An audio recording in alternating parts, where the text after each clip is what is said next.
Bonjour les troisièmes, je vais essayer d'être rapide parce que toujours des problèmes de Wi-Fi.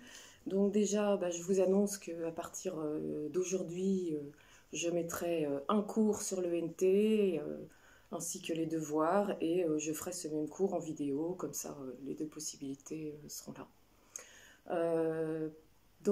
Dernier cours sur les nouvelles à chute, on termine la séquence. Je vous ferai un bilan la semaine prochaine. Je vous demanderai de lire une dernière nouvelle, Cauchemar en gris, et de faire les questions qui s'y rapportent, les questions habituelles, pas des questions particulières comme là sur Cauchemar en jaune. Alors, je vous donne les réponses sur Cauchemar en jaune. Alors, je viens de mettre les questions sur le NT. Ça vous laisse du temps, puisqu'avec ma Wi-Fi, vous savez qu'il y en a pour la journée à charger. C'est pour ça que je m'y prends le matin de bonne heure. Alors, si je reprends les questions... le point de vue dominant du texte, donc c'est évidemment un point de vue interne, et le narrateur ne sait que ce que c'est le personnage, donc ce n'est pas un point de vue omniscient. Ensuite, mode, temps et valeur. Alors, il avait négligé, c'est du plus que parfait, et le plus que parfait annonce des actions qui sont antérieures à l'imparfait. C'est son unique valeur, c'est très simple, on l'avait vu en classe. Il disposerait, c'est du conditionnel présent, qui a ici une valeur de futur, parce qu'il va disposer plus tard. Ensuite, posa et envahi, c'est du passé simple de l'indicatif, ce sont des actions brèves, ponctuelles et de premier plan. Ensuite, les éléments de la nouvelle qui font penser à l'écriture policière. Eh bien, tout simplement le fait qu'on ait le champ lexical du meurtre, tuer sa femme, cadavre, laissé pour morte. Nous avons aussi une préméditation, puisqu'il a établi un plan très précis. Et nous avons également un mobile, puisqu'il veut se débarrasser de sa femme, puisqu'il a détourné une grosse somme d'argent. La formation du mot jaunâtre.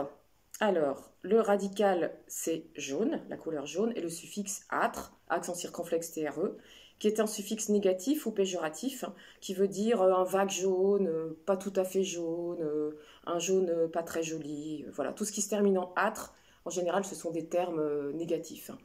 Il y a aussi verdâtre, par exemple. Avoir un teint verdâtre, c'est quand on a très mauvaise mine. Alors, les guillemets autour du mot emprunté. Bien, c'est bien entendu un euphémisme. Un euphémisme, c'est quand on atténue quelque chose de plus grave, puisqu'il les a détournés et volés. Ce n'est pas juste un emprunt. Pour ce qui est de la réécriture, donc, on devait passer de la troisième personne du singulier à la troisième personne du pluriel. Premier passage. Il n'avait négligé aucun détail. C'était une simple récapitulation finale. Il au pluriel et n'avait négligé avait A-V-A-I-E-N-T. À 20h46, ils seront libres dans tous les sens du mot.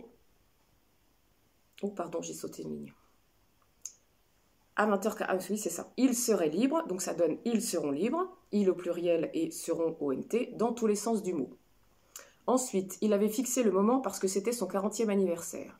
Ils avaient, A-V-A-I-N-T, fixé le moment parce que c'était leur 40e anniversaire et que c'était l'heure exacte où il était né, où ils étaient, A-I-N-T, nés, avec un S bien sûr, auxiliaire être, on accorde toujours le participe passé. Sa mère, leur mère, passionnée d'astrologie, lui avait souvent rappelé, leur avait souvent rappelé, la minute précise de sa naissance, la minute précise de leur naissance. Lui-même n'était pas superstitieux, eux-mêmes n'étaient pas superstitieux, mais cela flattait son sens de l'humour, cela flattait leur sens de l'humour, et de commencer sa vie à 40 ans à une minute près. Deuxième passage, et jamais il ne serait pris.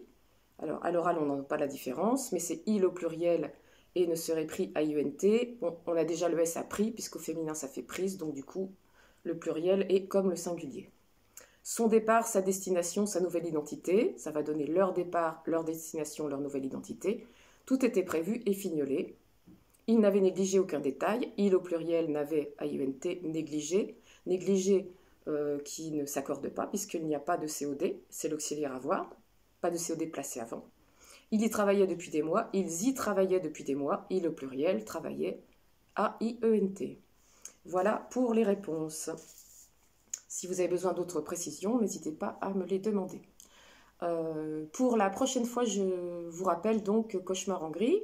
Je vais vous lire une dernière petite nouvelle quand même.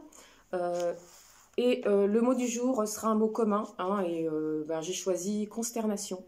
Consternation, c'est une surprise mêlée d'accablement, de tristesse, quelque chose d'étonnant, mais dans le mauvais sens du terme. Hein.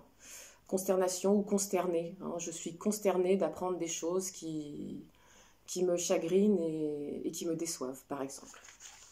Alors, dernière nouvelle à chute qui s'intitule « Quand Angèle fut seule ».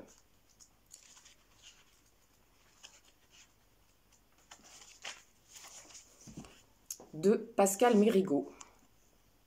Bien sûr, tout n'avait pas marché comme elle l'aurait souhaité pendant toutes ces années, mais tout de même, cela lui faisait drôle de se retrouver seule, assise à la grande table en bois. On lui avait pourtant dit que c'était le moment le plus pénible, le retour du cimetière. Tout s'était bien passé. Tout se passe toujours bien, d'ailleurs. L'église était pleine. Au cimetière, il avait fallu se faire embrasser par tout le village. Jusqu'à la vieille Thibault qui était là, elle qu'on n'avait pas vue depuis 1 an au moins, depuis l'enterrement d'Émile Martin. Et encore, y était-elle seulement l'enterrement d'Émile Martin? Impossible de se souvenir. Émilie Martin, pardon. Par contre, Angèle aurait sans doute pu citer le nom de tous ceux qui étaient là aujourd'hui. André, par exemple, qui lui faisait tourner la tête au bal, il y a bien 40 ans de cela. C'était avant que n'arrive Baptiste, Baptiste et ses yeux bleus, Baptiste et ses chemises à fleurs. En fait, ce qui lui avait déplu aujourd'hui, ça avait été de tomber nez à nez avec Germaine Richard à la sortie du cimetière. Celle-là, à 60 ans passés, elle avait toujours l'air d'une catin, qu'elle était d'ailleurs. Catin, c'est une fille de mauvaise vie. Angèle se leva. Tout était bien fini maintenant, il fallait que la mort quitte la maison. Les bougies tout d'abord, et puis les chaises, serrées en rondognon autour du lit. Ensuite le balai. Un coup d'œil au jardin en passant. Non, décidément, il n'était plus là, penché sur ses semis, essayant pour la 3e fois de la journée de voir si les radis venaient bien. Ni même sous le pommier. Vraiment, tout s'était passé très vite depuis le jour où il avait dit que son ulcère recommençait à le taquiner. Il était pourtant habitué depuis le temps, tout de même. Il avait fait venir le médecin. Mais celui-ci le connaissait trop bien pour s'inquiéter vraiment. D'ailleurs, Baptiste se sentait déjà un peu mieux. 3 semaines plus tard, il faisait jurer à Angèle qu'elle ne les laisserait pas l'emmener à l'hôpital. Le médecin était revenu, il ne comprenait pas. Rien à faire, Baptiste, tordu de douleur sur son lit, soutenait qu'il allait mieux, que demain, sans doute, tout cela serait déjà oublié. Mais quand il était seul avec elle, il disait qu'il ne voulait pas mourir à l'hôpital. Il savait que c'était la fin. Il aurait voulu bien tenir jusqu'à la Saint-Jean, mais cela, il ne le disait pas. La Saint-Jean, il ne l'avait pas vue cette année. Le curé était arrivé, Baptiste était mort au petit jour. Angèle ne l'avait pas entendu arriver. Cécile, après s'être changée, était venue voir si elle n'avait besoin de rien. De quoi aurait-elle pu avoir besoin? Angèle la fit asseoir, elles parlèrent, enfin Cécile parla. De l'enterrement, bien sûr, des larmes, du chagrin. Baptiste et elle n'étaient jamais sortis de Sainte-Croix, elle le regrettait un peu. Elle aurait surtout aimé aller à Lourdes. Elle avait bien aimé son Baptiste dès le début, ou presque. Pendant les premières années de leur mariage, elle l'accompagnait au champ pour lui donner la main, mais depuis bien longtemps, elle n'en avait plus la force. Alors elle l'attendait, veillant à ce que le café soit toujours chaud, sans jamais être bouillant. Elle avait appris à le surveiller du coin de l'œil. Et puis, pas besoin de montre, elle savait quand il lui fallait nourrir les volailles, préparer le dîner, elle savait quand il rentrait. Souvent, Cécile venait lui tenir compagnie, elle apportait sa couture et en même temps les nouvelles du village. C'est ainsi qu'un jour elle lui dit, sur un ton de la conversation, qu'il lui semblait avoir aperçu Baptiste discutant avec Germaine Richard, près de la vigne. Plusieurs fois, autour du mois qui suivirent, Cécile fit quelques autres discrètes allusions, puis elle n'en parla plus. Mais alors Angèle savait, elle ne disait rien. Peu à peu, elle s'était habituée sans même avoir à y réfléchir. Elle avait décidé de ne jamais en parler à Baptiste ni à personne. C'était sa dignité. Cela avait duré jusqu'à ce que Baptiste tombe malade pour ne plus jamais se relever. Cela avait duré près de 20 ans. Son seul regret, disait-elle parfois, de n'avoir pas eu d'enfant. Elle ne mentait pas. Encore une raison de détester la Germaine Richard, d'ailleurs, qui, elle, avait un fils né peu de temps après la mort de son père, Edmond Richard. Un colosse, aux yeux et aux cheveux noirs, avait été emporté quelques semaines par un mal terrible dont personne n'avait jamais rien su. Le fils Richard ne connaissait pas Sainte-Croix. Il avait été élevé par une tante à Angers. Un jour, cependant, c'était juste avant que Baptiste tombe malade, il était venu voir sa mère. Cécile était là, bien sûr, puisque Cécile est toujours là quand il se passe quelque chose. Elle lui avait trouvé un air niais avec ses grands yeux délavés. Angèle en avait semblé toute retournée. Cécile était partie maintenant, la nuit était tombée. Angèle fit un peu de vaisselle, elle lava quelques tasses, puis la vieille cafetière blanche, maintenant inutile, puisqu'Angèle ne buvait jamais de café.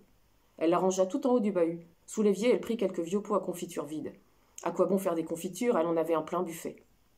Elle prit également quelques torchons, un paquet de morora aux 3/4 vide, et s'en alla mettre le tout aux ordures. Et je laisse la dernière phrase en suspens. Si vous avez des propositions, n'hésitez pas à me les faire savoir. Voilà, je vous rappelle le mot du jour, consternation. Bonne journée, bon week-end, à lundi.